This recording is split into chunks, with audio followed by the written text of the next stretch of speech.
हाँ तो बच्चों, आज हम तरल और दाब जो पाठ पढ़े थे उनका आंकिक प्रश्न देखते हैं। उनके बारे में कौन कौन सा आंकिक प्रश्न जो बहुत इंपॉर्टेंट है परीक्षा के उपयोग की दृष्टि से, उनको देखते हैं।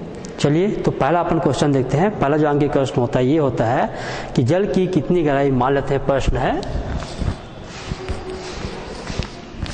जल की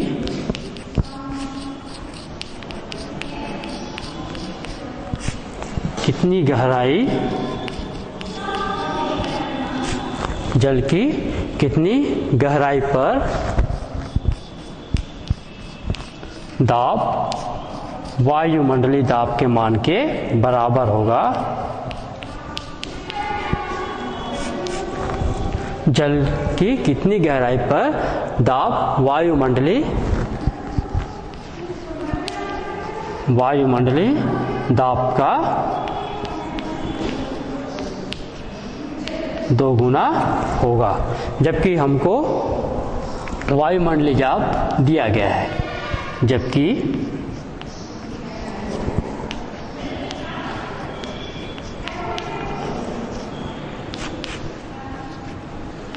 जबकि वायुमंडलीय दाब ये P का मान, ठीक, हमको दिया रहेगा। P का मान हमको दिया गया है 1 × 10⁵ न्यूटन प्रति वर्ग मीटर, ठीक। तो हमारे पास प्रश्न है कि जल की कितनी गहराई पर दाब है, वो वायुमंडलीय दाब का 2 गुना होगा, जबकि वायुमंडलीय दाब का मान हमको दिया गया है। तो मान लेते हैं, माना H गहराई, माना H गहराई है। मान लेंगे गहराई कितना होता है, H होता है। तो हमको फार्मूला मालूम है, कि H गहराई पर दाब, H गहराई पर दाब प्लस वायुमंडलीय दाब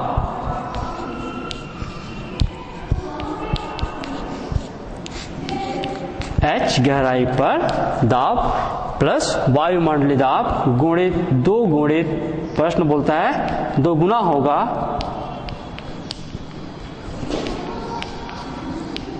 प्रश्न बोलता है कितनी गहराई पर दाब वायुमंडलीय दाब का 2 गुना हो जाएगा। तो प्रश्न हो जाएगा, मान लेंगे गहराई खींच लेते हैं, तो H गहराई पर दाब प्लस वायुमंडलीय दाब इक्वल टू 2 गुणित वायुमंडलीय दाब। हम क्या करते हैं, इस वायुमंडलीय दाब को इस तरफ पक्षांतर करके ले जाते हैं। तो H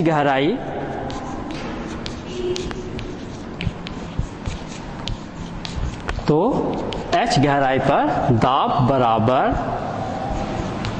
2 वायुमंडलीय दाब ऋण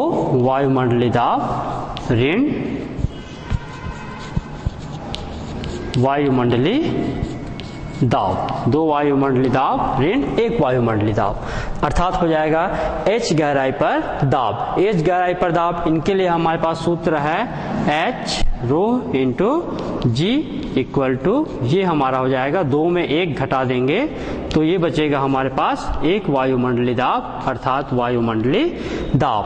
मान पुट करते हैं अपन, H गुणित इनका मान होता है 1 × 10⁻³ किलोग्राम, जल के लिए घनत्व होता है 10⁻³ किलोग्राम प्रति घन मीटर, तथा G का मान हमको मालूम है, ये होता है G का मान 9.8, तो 9.8 मीटर प्रति वर्ग सेकेंड मान रखे। और वायुमंडलीय दाब का मान हमको दिया गया है 1 × 10⁵5, तो H इक्वल टू हमारे पास आएगा 1 × 10⁵5, 32 को पक्षांतर कर देंगे तो 1 × 10⁻³ गुणित 9.8। तो यहाँ पर चलते हैं, H इक्वल टू, इनको सॉल्व करेंगे 10⁵5 और 3 कम हो जाएगा, 10⁻2 बचेगा, अर्थात 10⁻2 मतलब 100/9.8। और जब इनको हम सॉल्व करते हैं तो अपन देखते हैं कि ये उत्तर आएगा 10.20 मीटर। इस प्रकार हमारा आंसर आएगा। प्रश्न बोलता है जल की कितनी गहराई पर दाब वायुमंडलीय दाब का 2 गुना होता है।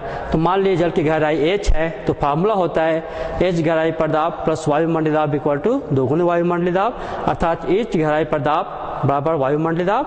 एच गहराई पर दाब का फार्मूला होता है ऊंचाई गुणित घनत्व गुणित गुरुत्वीय त्वरण। वायुमंडलीय दाब सबका मान पुट करें, पुट करने के बाद हम इनको सॉल्व करते हैं तो हमारे पास ऊंचाई आएगा, ये आएगा 10.20 मीटर। तो इतने मीटर पर जो वायुमंडलीय दाब है वो 2 गुना हो जाएगा। ठीक है, चलिए आगे और प्रश्न देखते हैं।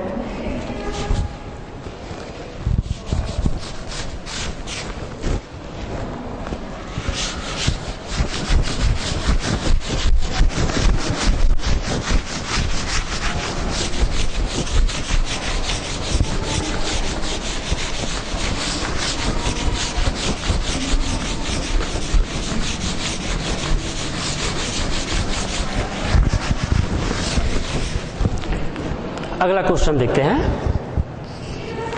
हमारे पास अगला क्वेश्चन में मान लेते हैं कि 5 सेंटीमीटर त्रिज्या का 5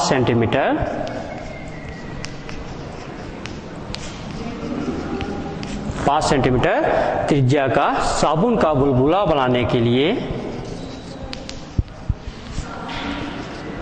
साबुन का बुलबुला बनाने के लिए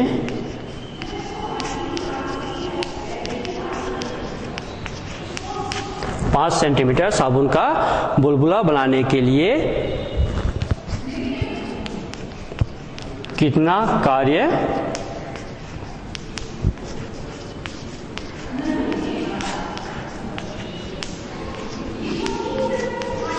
कार्य करना पड़ेगा, जबकि साबुन के घोल का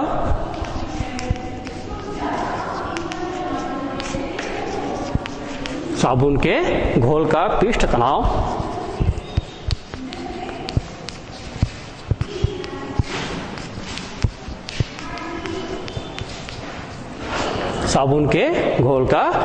तनाव ये हमको दिया गया है 3 गुणित 10 के घात -2 न्यूटन प्रति वर्ग मीटर। तो हमारे पास प्रश्न है कि 5 सेंटीमीटर त्रिज्या वाले साबुन का बुलबुला बनाने के लिए कितना कार्य करना पड़ेगा, जबकि हमको दिया गया है साबुन के घोल का पृष्ठ तनाव हमको दिया गया है 3 गुणित 10 के घात -2 न्यूटन प्रति वर्ग मीटर। ठीक है, तो हमको क्या क्या दिया है पहले अपन लिख लेते हैं।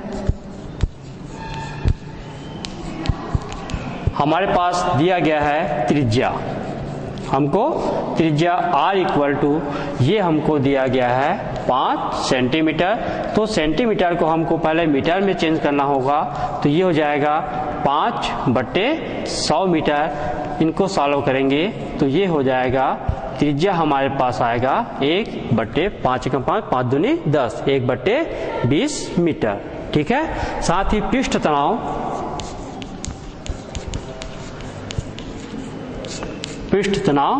T इक्वल टू ये हमको दिया गया है 3 गुणित 10 के घात -2 न्यूटन प्रति वर्ग मीटर। तो कार्य की हमको गणना करनी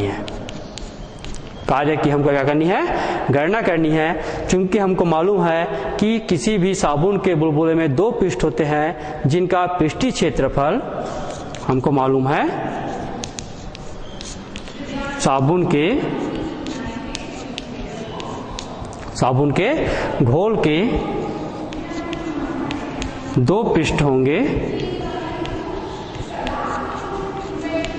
2 पृष्ठ होंगे जिनके पृष्ठीय क्षेत्रफल या जिनके क्षेत्रफल में जो प्रसार होता है या जिनके पृष्ठ का क्षेत्रफल।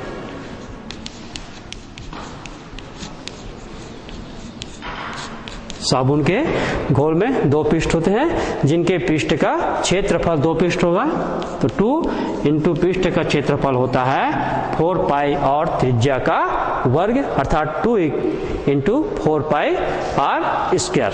इसमें हम मान पुट करते हैं तो ये आएगा 2 इंटू 4 पाई और आर स्क्वायर। आर का मान हम निकाले हैं 1/20 पूरे का होल स्क्वायर।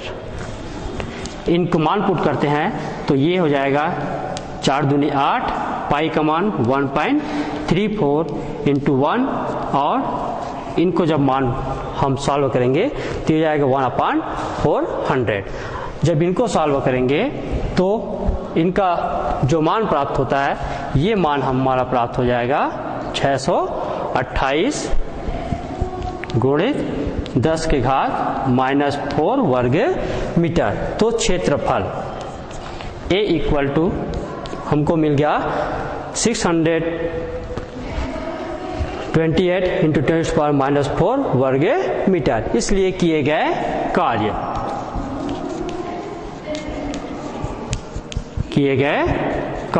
तो किए गए कार्य का सूत्र होता है पृष्ठ तनाव गुणित क्षेत्रफल। ठीक है, तो हमारे पास पृष्ठ तनाव हमको दिया गया है 3 गुणित 10 के घात -2 और हम यहाँ पर A का मान निकाले हैं 628 गुणित 10 के घात -4, 3 से गुणा किए। यहाँ पर इनको जब सॉल्व करते हैं अपन तो हमारा जो मान प्राप्त होगा 3 से गुणा करेंगे तो 1884 और 4 और 2 6 इतना जूल। तो किए गए कार्य की गणना हमारा हो गया। ठीक है, तो प्रश्न बोलता है 5 सेंटीमीटर त्रिज्या साबुन का बुलबुला बनाने के लिए कितना कार्य करना पड़ेगा। तो किए गए कार्य का सूत्र होता है पृष्ठ तनाव गुणित क्षेत्रफल। तो हमको त्रिज्या दिया गया है 5 सेंटीमीटर, इनको पहले मीटर में बदल दिए और इस आधार पे पहले हम साबुन के पृष्ठ का क्षेत्रफल निकाल लिए। पृष्ठ का क्षेत्रफल निकालने के बाद किए गए कार्य में उसका जो सूत्र होता है ये होता है पृष्ठ तनाव गुणित क्षेत्रफल। इसमें मान रखे तो हमारे पास किए गए कार्य का मान यहाँ पर हमको इतना प्राप्त हो गया। ठीक है, चलिए अगला प्रश्न की ओर चलते हैं।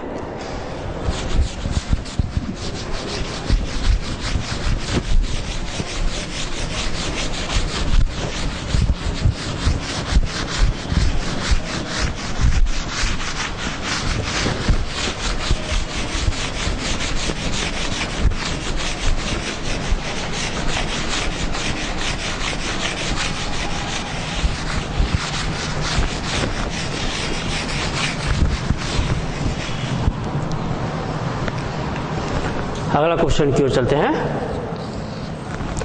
अगला क्वेश्चन हमारा बोलता है कि किसी द्रव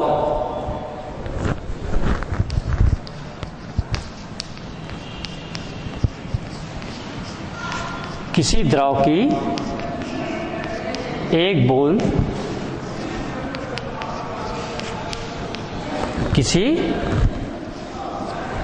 किसी द्रव की एक बूंद समान आकार की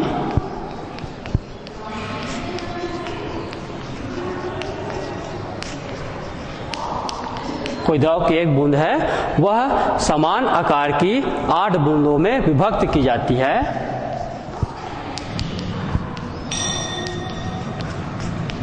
8 बूंदों में विभक्त की जाती है।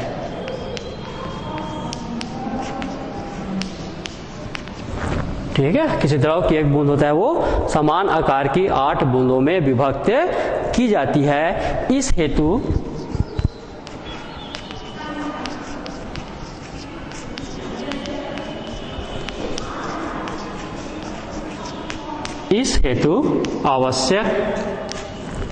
हेतु आवश्यक कार्य की गणना करना है।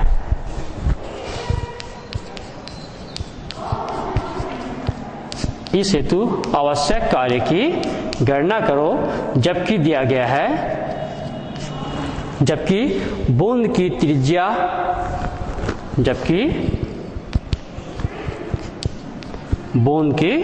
त्रिज्या R व पृष्ठ तनाव व द्रव का पृष्ठ तनाव T। तो अगला हमारा प्रश्न बोलता है किसी द्रव की एक बूंद समान प्रकार की 8 बूंदों में विभक्त की जाती है। इसके लिए आवश्यक कार्य की गणना करना है जबकि हमको दिया गया है बूंद की त्रिज्या दिया गया है R दिया गया है और द्रव का पृष्ठ तनाव हमको दिया गया है T। ठीक है, तो चूंकि यहाँ पर एक बूंद है 8 बूंदों में विभक्त है अतः मान लेते हैं अपन माना बड़ी बूंद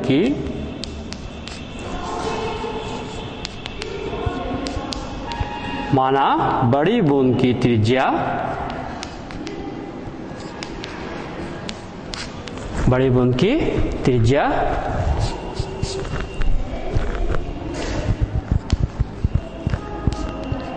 कैपिटल आर व छोटी बूंद की त्रिज्या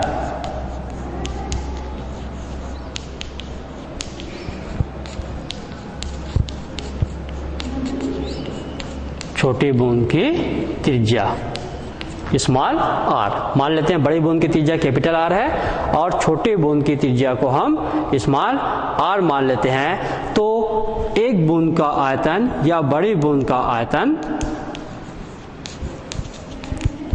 तो एक बूंद या फिर बड़ी बूंद का आयतन बराबर होगा 8 से विभक्त है, अतः 8 गुणित छोटी बूंद का आयतन।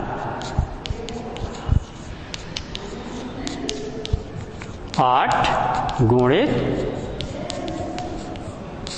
छोटी बूंद का आयतन। तो एक बूंद का आयतन, बड़ी बूंद की त्रिज्या हम r माने हैं, अतः इनका आयतन, चूंकि ये गोलाकार होता है अतः गोले का आयतन होता है 4/3 पाई और त्रिज्या का घात 3। बड़ी बूंद का त्रिज्या हम r माने हैं, इसका यहाँ पर कैपिटल R का घात 3 हो जाएगा और 8 गुणित छोटी बूंद का त्रिज्या हो जाएगा 4/3 और इसकी त्रिज्या को हम माने हैं स्मॉल r की घात 3। यहाँ पर हम कैंसिल कर दिए तो r की घात 3 इक्वल टू आ गया 8 तो स्मॉल r इक्वल टू हो जाएगा 2 कैपिटल R या स्मॉल r इक्वल टू हमारे पास हो जाएगा R/2, अर्थात इनकी त्रिज्या हम निकाल लिए small r equal to capital R/2 या capital R equal to 2/r। ये हमारा त्रिज्या निकल आया।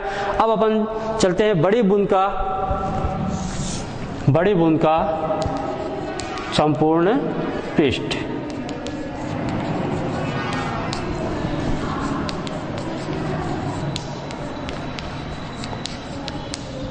बड़ी बूंद का संपूर्ण पृष्ठ, क्योंकि गोला आकार में होती है अतः गोला का संपूर्ण पृष्ठ हो जाएगा 4 पाई और त्रिज्या का वर्ग, अर्थात 4 पाई और त्रिज्या हम माने हैं r, तो 4 पाई r स्क्वायर हो जाएगा। इसी प्रकार 8 बूंदों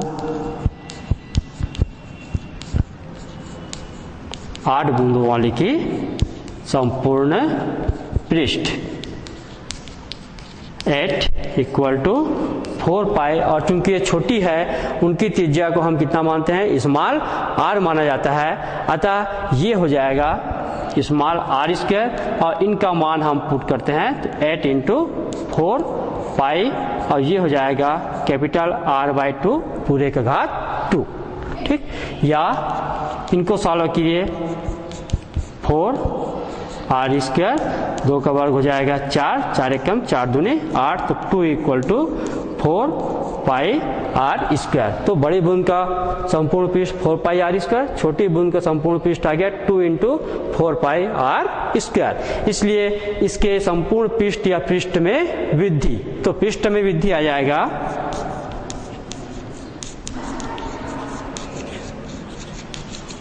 पृष्ठ में वृद्धि डेल a इक्वल टू हो जाएगा हमारे पास 8 पाई r square minus 4 pi r square, अर्थात आंसर आएगा 4 पाई r स्क्वायर। तो पृष्ठ में वृद्धि हम निकाल लिए, हमारे पास आ गया बड़े बूंद 8,000 और इसका माइनस कर दिए, इतना आ गया अपना 4 पाई r स्क्वायर। हमारे पास पृष्ठ आ गया है। अब हम किए गए कार्य सूत्र मान रखते हैं।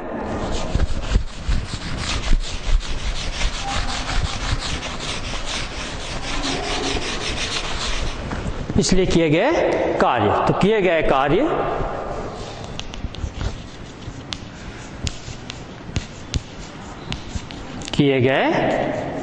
तो किए गए कार्य होता है पृष्ठ तनाव गुणित क्षेत्रफल में वृद्धि।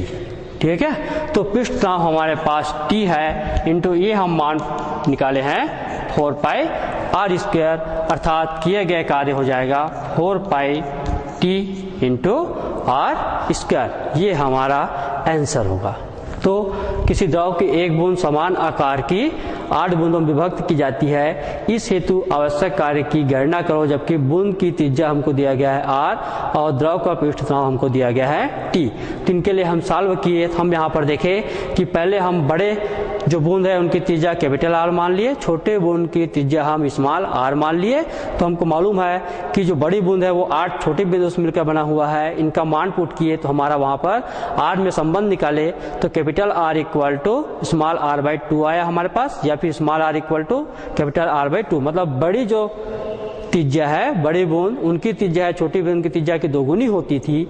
इसके आधार पर हम दोनों का संपूर्ण पृष्ठ निकाले। संपूर्ण पृष्ठ में इसमें हम वृद्धि निकाल लिए। संपूर्ण पृष्ठ वृद्धि निकालने के बाद में किए गए कार्य की गणना करने के लिए हम सूत्र में मान रखे पृष्ठ तनाव गुणित पृष्ठीय क्षेत्रफल में वृद्धि। हमारा किया गया कार्य हमको मालूम हो गया 4 पाई पृष्ठ तनाव और त्रिज्या का वर्ग।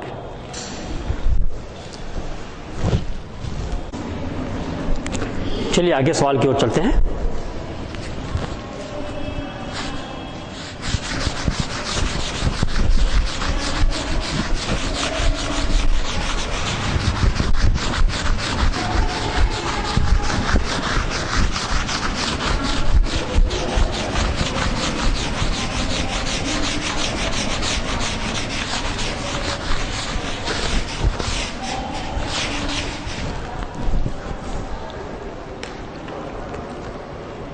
अगला सवाल हमको दिया गया है कि दो केस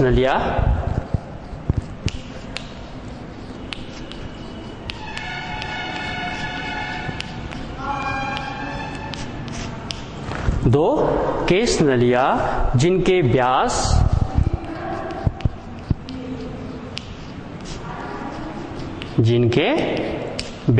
क्रमशः पहले का 2 मिलीमीटर व दूसरे का 2.5 मिलीमीटर है, एक एक करके जल में खड़ी की जाती है।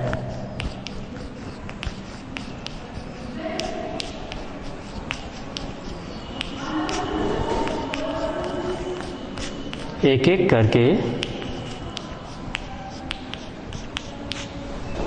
जल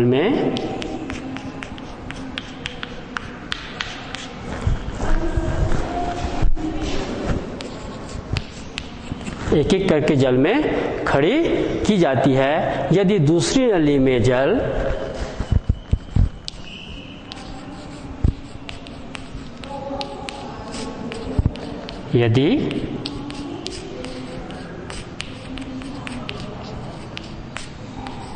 दूसरी नली में जल है वो 11.4 मिलीमीटर चढ़ता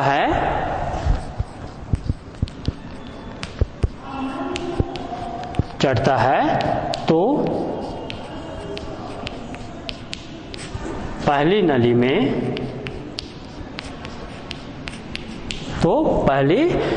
में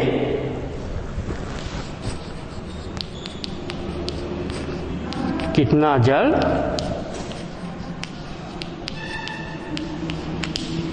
जल चढ़ेगा। हमारा प्रश्न है कि दो केस नलियां हैं जिनके व्यास क्रमशः 2 मिलीमीटर व दूसरे का 2.5 मिलीमीटर है, एक एक करके जल में खड़ी की जाती है। और यदि दूसरी नली में जल है वो 11.4 मिलीमीटर चढ़ता है, तो हमको ज्ञात करना है कि पहली नली में जल कितना चढ़ेगा। ठीक है, तो हमें मालूम है केस नली के सिद्धांत से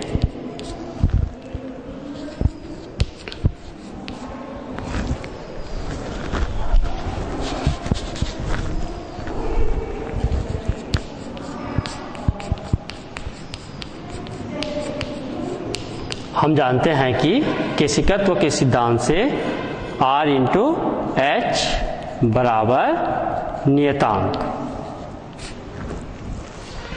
हम क्या मालूम है केशिकत्व सिद्धांत से कि त्रिज्या और ऊंचाई होती है ये नियतांक के बराबर होती है। तो मान लेते हैं, माना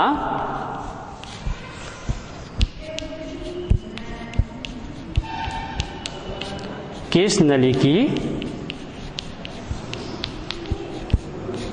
केस नली की त्रिज्या R1 व R2 तथा ऊंचाई H1 व H2 है। तो मान लेते हैं केस नली त्रिज्या R1 व R2 और जल की ऊंचाई H1 और H2 है, तो फार्मूला हो जाएगा R1 गुणित H1 बराबर R2 गुणित H2। ठीक है।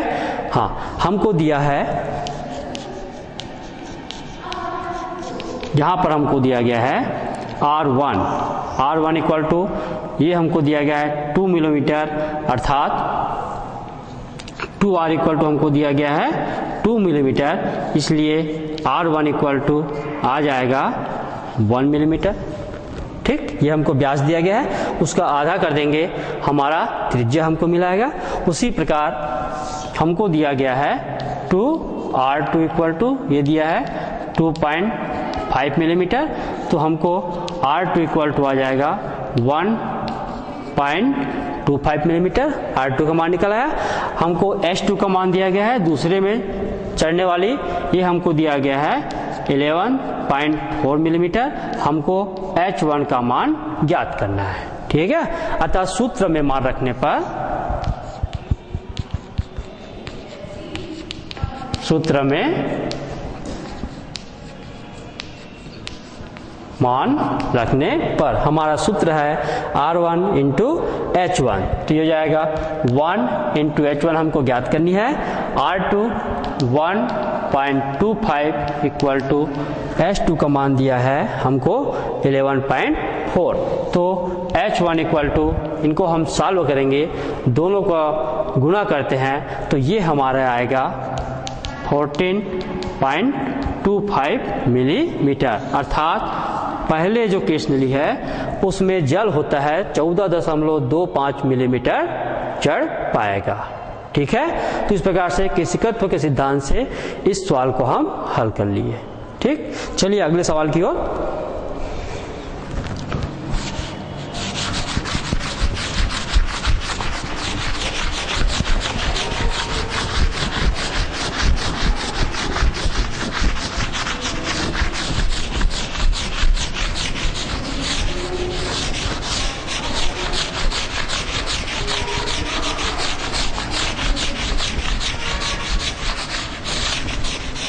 अगला सवाल हम देखते हैं बर्नौली की प्रमेय से। तो अपन देखते हैं कि कांच का एक असमान, अगला क्वेश्चन देखते हैं अपन, कांच का एक असमान अनुप्रस्थ काट वाली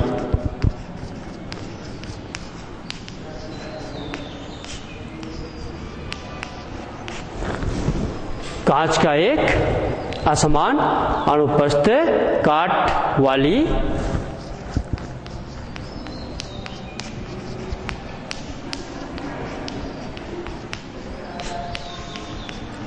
अनुप्रस्थ काट वाली क्षैतिज नली में पानी बह रहा है।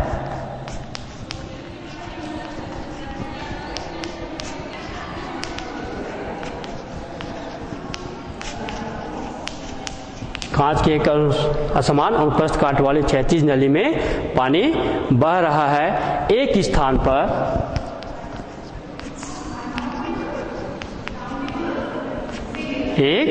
स्थान पर जहां दाब, एक स्थान लेते हैं जहां पर दाब 20 सेंटीमीटर, जहां पर दाब 20 सेंटीमीटर ये पानी का है, 20 सेंटीमीटर पानी का है। पानी जिनका दाब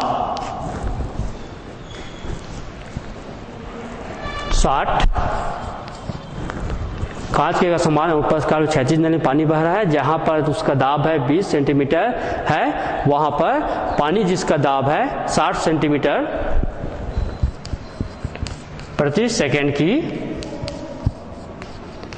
दर से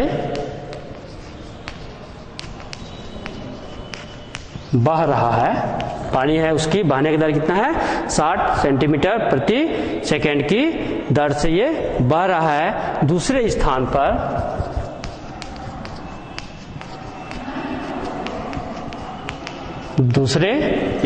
पर जहां दाब, दूसरे स्थान पर देते हैं जहां पर दाब हमको दिया गया है 15 सेंटीमीटर पानी के सापेक्ष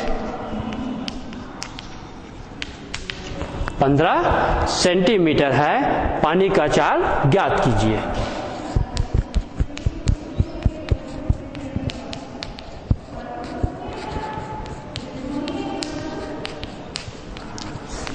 पानी का चाल ज्ञात कीजिए। तो हमारा प्रश्न रहेगा कि एक कोई अनुप्रस्थ काट वाली क्षैतिज नली है जिसमें पानी बह रहा है, जहां पर एक स्थान पर दाब हमको दिया गया है 20 सेंटीमीटर और पानी के वेग वहां पर हमको दिया गया है 60 सेंटीमीटर प्रति सेकेंड की दर से बह रहा है, जबकि दूसरे स्थान पर दाब हमको दिया गया है 15 सेंटीमीटर। तो उस स्थान पर हमको पानी की चाल ज्ञात करनी है। तो बर्नौली के प्रमेय से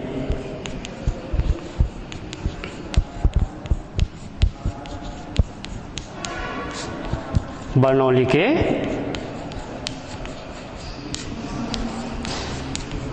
के प्रमेय से यदि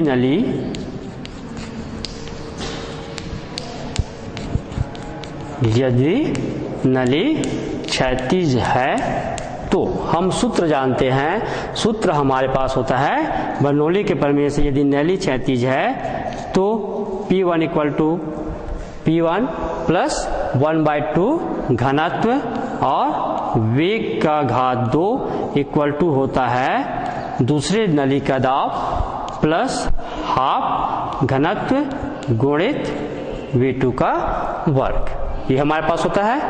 ठीक है, या इसको हम व्यवस्थित लिखना चाहेंगे, ठीक, इनको इधर हम ट्रांसफर कर देते हैं तो हो जाएगा हाफ D,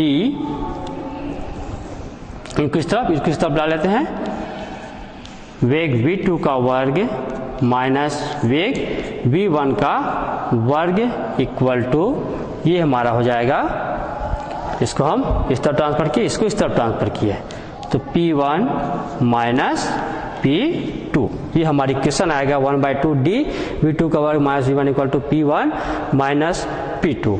चलिए इस पर हमको क्या क्या दिया गया है इसका हमका मान पुट करते हैं। तो हमको क्या क्या दिया गया है,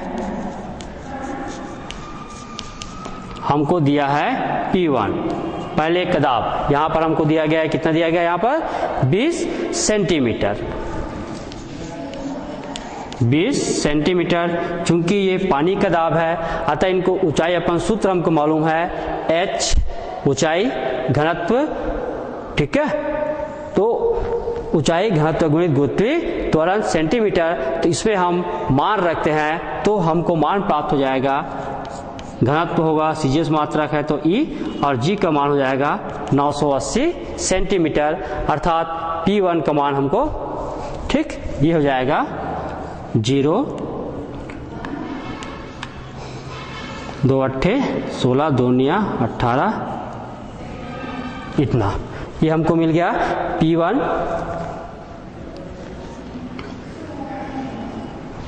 अब चलते हैं अपन P2 की ओर।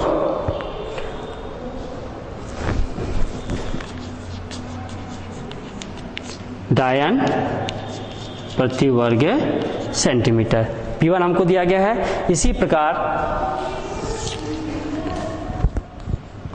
P2 का मान हमको दिया गया है 15 सेंटीमीटर, तो ये हो जाएगा 15 गुणित 1 गुणित 980, तो ये भी हो जाएगा 15 15 अट्ठे 120, हासिल आया 12 और 15 निया 135, 7 4 1 4 7 डायन प्रति वर्ग सेंटीमीटर। हमको P1 का मान निकल गया, P2 का मान निकल गया, साथ ही हमको वेग V1 का मान हमको दिया गया है। वेग V1 ये हमको दिया गया यहां पर 60 सेंटीमीटर प्रति सेकेंड। ये हमको वेग दिया है, तो हमको दूसरे का वेग v2 की अपने को गणना करनी है। ठीक है, तो सूत्र में हम मान रखते हैं मान पुट करते हैं, जबकि d का मान हमको दिया रहेगा घनत्व ग्राम प्रति घन सेंटीमीटर। मान रखते हैं तो 1/2 गुणे d का मान 1 और v2 का स्क्वायर माइनस v1 का वर्ग, v1 60 पूरे का वर्ग equal to P1 minus P2। P1 का मान 600 माइनस 14 700। आगे इनको हम सॉल्व करते हैं।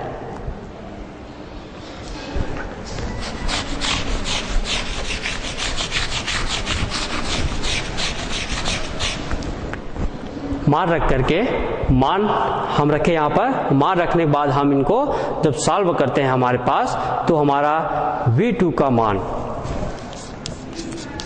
v2 स्क्वायर इक्वल टू, इनको सॉल्व करेंगे तो ये हो जाएगा 98 प्लस 600 v2 का स्क्वायर। इनको हम सॉल्व किए तो हमारा आंसर आएगा v2 इक्वल टू वेग v2। इनको हम सॉल्व किए तो ये हमारा आंसर आएगा सेंटीमीटर प्रति सेकेंड। तो इस प्रकार से बर्नौली के प्रमेय का थ्योरम यूज करेंगे और उसके आधार पर दूसरे नली में बहने वाली जो द्रव का वेग इनकी गणना कर रहे हैं। तो गणना से हमारा प्राप्त हो रहा है हमको 115.76 सेंटीमीटर प्रति सेकेंड। चलिए अगला सवाल की ओर चलते हैं।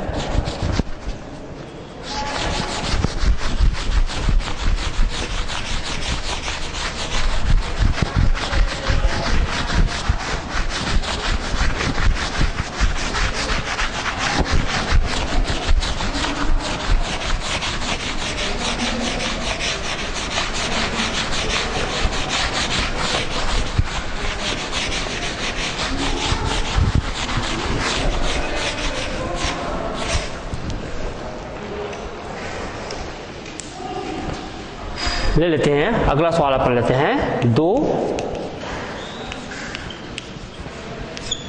दो कांच के गोले जिनकी त्रिज्या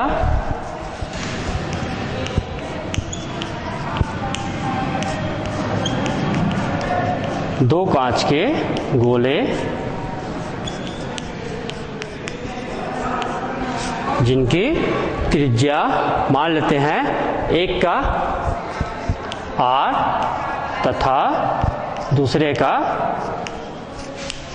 2R है। दो कांच के गोले थे जिनकी पहले की त्रिज्या R मान लेते हैं, दूसरे की त्रिज्या हम 2R मान लेते हैं। एक द्रव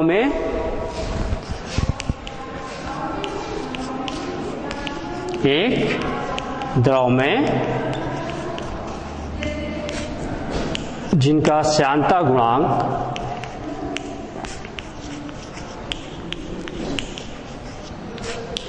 एक द्रव में जिनका श्यानता गुणांक मान लेते हैं ईटा है, जिनके श्यानता गुणांक क्या मान लेते हैं अपन, ईटा मान लेते हैं। छोड़े जाते हैं दोनों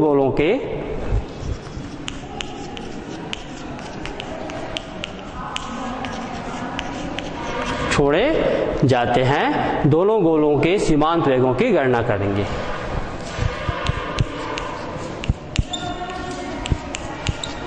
दोनों गोलों की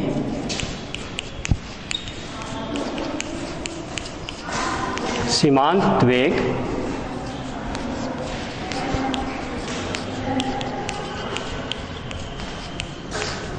की गणना कीजिए। प्रश्न हमारे पास है, कांच के दो गोले हैं जिनकी त्रिज्या हमको दिया गया है R और 2R है, और एक द्रव जिनका श्यानता गुणांक ईटा है, इस पे छोड़े जाते हैं तो दोनों गोलों के सीमांत वेग की हमको गणना करनी है। तो हम जानते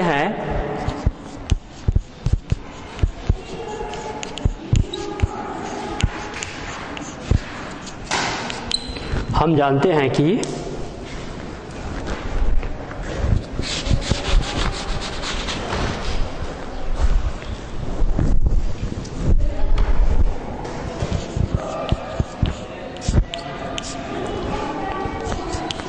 माना सीमांत वेग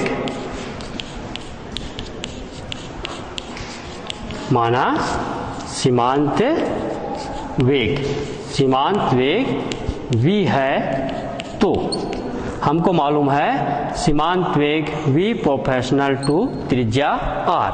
ये क्या होता है? सीमांत वेग हम v मानते हैं तो सीमांत वेग होता है वह उनके त्रिज्या के वर्ग के समानुपाती होती है।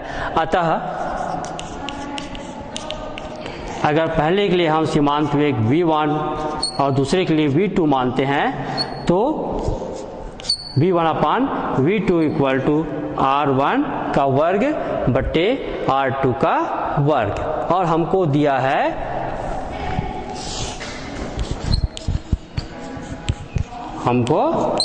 है r1 equal to capital R और r2 इक्वल टू हमको दिया है 2r।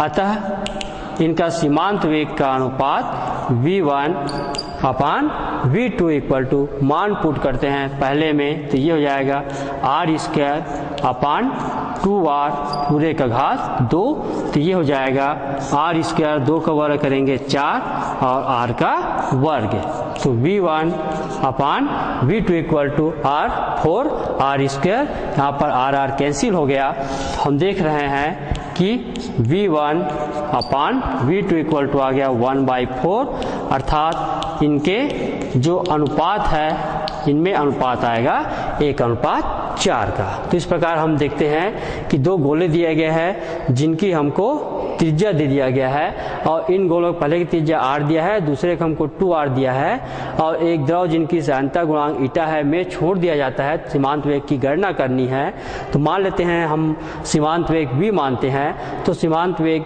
v आता है वह उसकी त्रिज्या के वर्ग के मान के बराबर होता है, उसके प्रोपोर्शनल होता है, उसके समानुपाती होता है। अतः v1/v2 इक्वल टू r1/r2 माने तो r1 इक्वल टू हम कैपिटल R और r2 इक्वल टू हमको दिया है 2r।